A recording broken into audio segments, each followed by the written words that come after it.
Salut! I promise our channel is not Anton and Sinan Discover in Versailles. It's not. It's just, it's such a huge domain and there are so many things, and since we are close to it and we've been doing it for so long, we thought, we would like to share everything that there is. Whatever we can show you, we will show you. Anyway, I'm back in Versailles. I'm with a coffee again. I got myself pain au chocolat aux amandes, so pain au chocolat with almonds. It's my favorite, and haven't eaten yet. Had to wake up super early. Today we're going to Versailles, but we're going to the Gallery of Sculptures, and the reason why we're going there is because it's never open. It's very difficult to get in there.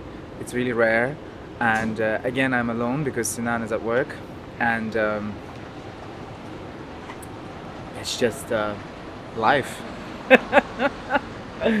But yep, so let's have coffee and let's enjoy.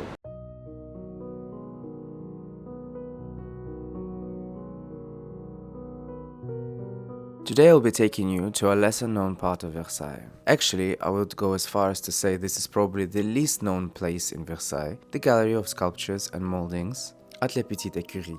The history of this place starts around the year 1679, when the royal court needed to house its horses and carriages. Two identical and symmetrical buildings, La Petite and La Grande Écurie, were built by Jules Ardoin Marsart between 1679 and 1682, facing the main palace. Today I'll be showing you the former, while the latter hosts the gallery of carriages that is worth a separate visit. Inside this building, the three large galleries were originally occupied by the horse stalls, 68 on each side of the rotunda and 48 in the axial gallery that leads to the main entrance. When Louis XIV established the government's and the court's main seat here in Versailles, a large number of copies of statues executed in marble from the most famous works of the prestigious Roman collections graced the gardens of the chateau. A catalogue of copies was created and formed by Colbert, directly sourced with the help of the French Academy in Rome. As a result of this gathering of works, Versailles became a sort of an ideal museum a long time before Louis Philippe made it so.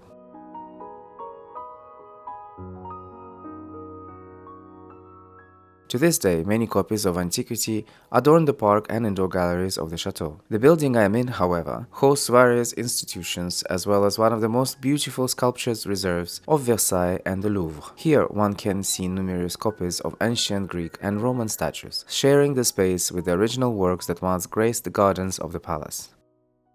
Some of the copies include the Olympia with the hieratic Apollo of the pediment of the temple, an angle of the Parthenon of the Acropolis of Athens, the winged victory of Samothrace, and even Hercules Farnese of the Louis XIV collection. This Hercules is actually a victim of the riots of May 68 when he lost his leg.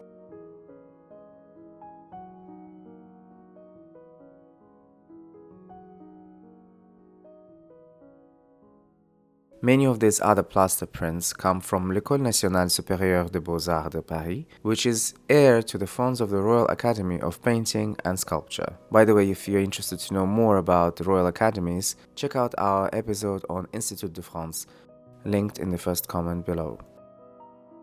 Dating mainly from the 19th century and the first half of the 20th, these plaster prints form a collection of studies constituted according to the great ancient models. The same goes for the works from the University of Paris and the Louvre Museum brought here together. It must be noted that a very small number of plaster molds from the time of Louis XIV is still preserved and presented here. But back to history, or precisely to the mid-19th century, when the army occupied this place. It stayed here until 1967, when the gallery was transferred to the control of the public establishment of Versailles. Following said transfer, this space was entirely restored and since then welcomes the Center of Research and Restoration of Museums of France and National Superior School of Architecture of Versailles. Shortly after, the building welcomed the plaster cast library of the Department of the Greek, Etruscan, and Roman Antiquities of the Louvre Museum.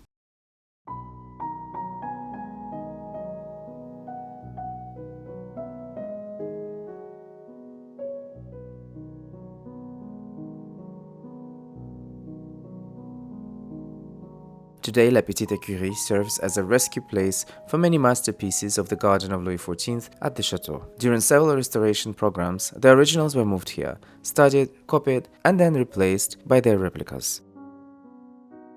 The originals were then placed back inside the domain, but this time indoors and away from the elements to avoid damage.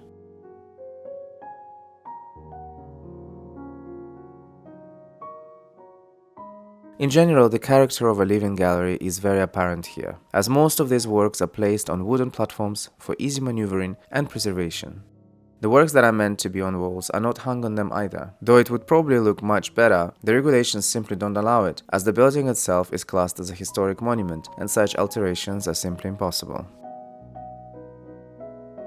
So while we are indeed in the domain of Versailles, it doesn't feel like a museum, but rather a school or an atelier with works that were left by masters of the past and masters of the future.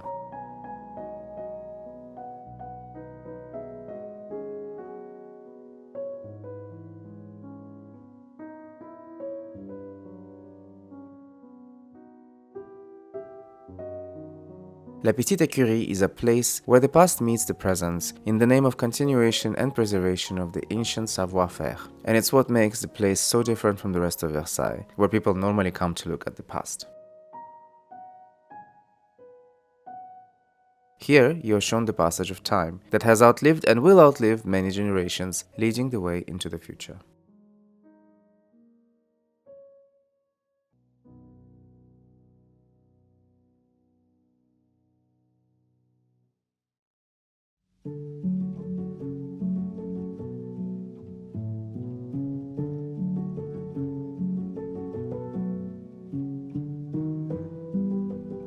So I hope you enjoyed this.